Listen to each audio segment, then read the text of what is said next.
اور جسے آخرت کی چاہت ہو وہ دنیا کی زیب و زینت کو ترک کر دے۔ پس جس نے یہ سب پورا کیا تو حقیقت میں اسی نے اللہ تعالیٰ سے حیا کی جیسا کہ اس سے حیا کرنے کا حق ہے۔ ہم رسول اللہ صلی اللہ علیہ وسلم کے ساتھ تکلیف اور تنگی میں آزمائے گئے تو اس پر ہم نے صبر کیا، پھر آپ کے بعد کی حالت میں کشادگی اور خوشی میں آزمائے گئے تو ہم صبر نہ کر سکے۔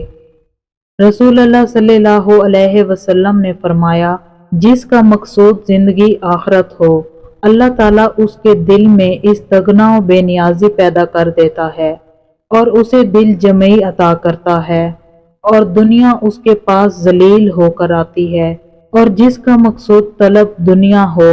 اللہ تعالیٰ اس کی محتاجی اس کی دونوں آنکھوں کے سامنے رکھ دیتا ہے اور اس کی جمع خاطر کو پریشان کر دیتا ہے، اور دنیا اس کے پاس اتنی ہی آتی ہے جو اس کے لیے مقدر ہے۔ نبی اکرم صلی اللہ علیہ وسلم نے فرمایا، اللہ تعالیٰ فرماتا ہے، ابن آدم تو میری عبادت کے لیے یکسو ہو جا، میں تیرا سینہ استغنا و بے نیازی سے بھر دوں گا اور تیری محتاجی دور کر دوں گا،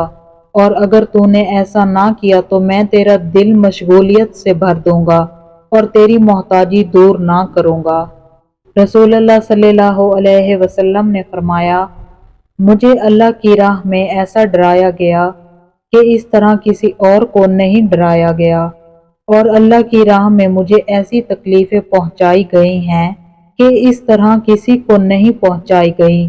اور مجھ پر مسلسل 30 دن و رات گزر جاتے اور میرے اور بلال کے لیے کوئی کھانا نہیں ہوتا کہ جسے کوئی جان والا کھائے، سوائے تھوڑی سی چیز کے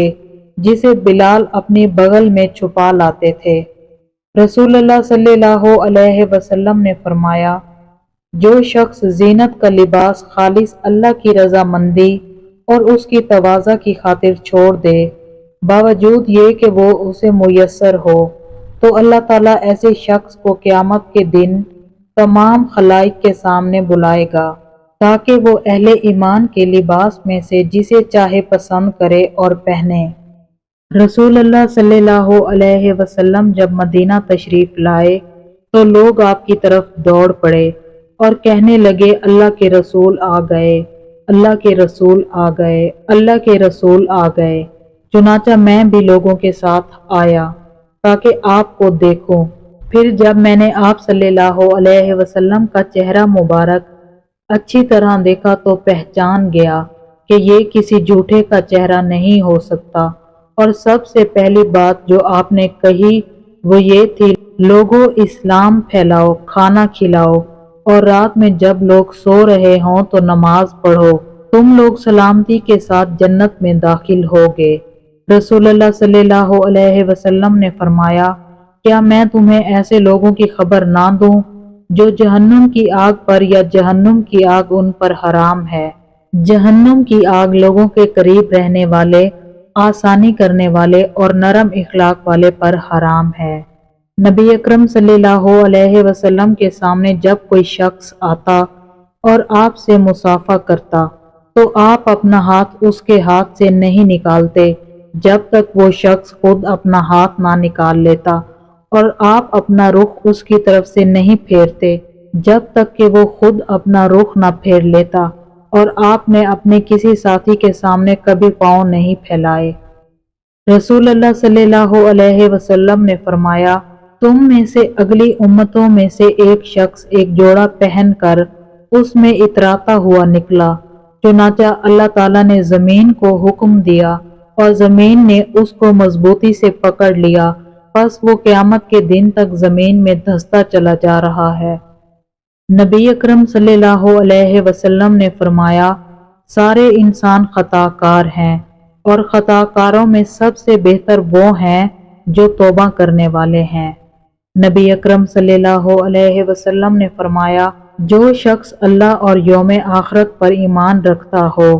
تو اسے چاہیے کہ وہ اپنے مہمان کی عزت کرے، اور جو اللہ اور یوم آخرت پر ایمان رکھتا ہو تو اسے چاہیے کہ وہ بھلی بات کہے یا خاموش رہے۔ نبی اکرم صلی اللہ علیہ وسلم نے فرمایا، جو مسلمان لوگوں سے میل جول رکھتا ہے اور ان سے پہنچنے والی تکلیفوں کو برداشت کرتا ہے، وہ اس مسلمان سے بہتر ہے جو نہ لوگوں سے میل جول رکھتا ہے اور نہ ہی ان کی تکلیفوں کو برداشت کرتا ہے۔ میں نے رسول اللہ صلی اللہ علیہ وسلم کو فرماتے ہوئے سنا، دو خصلتیں ایسی ہیں کہ جس شخص کے اندر وہ موجود ہوں گی اسے اللہ تعالیٰ صابر و شاکر لکھے گا، اور جس کے اندر وہ موجود نہ ہوں گی اسے اللہ تعالیٰ صابر اور شاکر نہیں لکھے گا۔ پہلی خصلت یہ ہے کہ جس شخص نے دین کے اعتبار سے اپنے سے زیادہ دین پر عمل کرنے والے کو دیکھا اور اس کی پیروی کی، اور دنیا کے اعتبار سے اپنے سے کم حیثیت والے کو دیکھا، پھر اس فضل و احسان کا شکر ادا کیا جو اللہ نے اس پر کیا ہے، تو اللہ تعالیٰ اسے صابر اور شاکر لکھے گا۔ اور دوسری خصلت یہ ہے کہ جس نے دین کے اعتبار سے اپنے سے کم اور دنیا کے اعتبار سے اپنے سے زیادہ پر نظر کی، پھر جس سے وہ محروم رہ گیا اس پر اس نے افسوس کیا، تو اللہ تعالیٰ اسے صابر اور شاکر نہیں لکھے گا۔ رسول اللہ صلی اللہ علیہ وسلم نے فرمایا، ان لوگوں کی طرف دیکھو جو دنیاوی اعتبار سے تم سے کم تر ہوں، اور ان لوگوں کی طرف نہ دیکھو جو تم سے اوپر ہوں۔ اسی طرح زیادہ لائق ہے کہ تم اللہ کی ان نعمتوں کی ناقدری نہ کرو جو اس کی طرف سے تم پر ہوئی ہے۔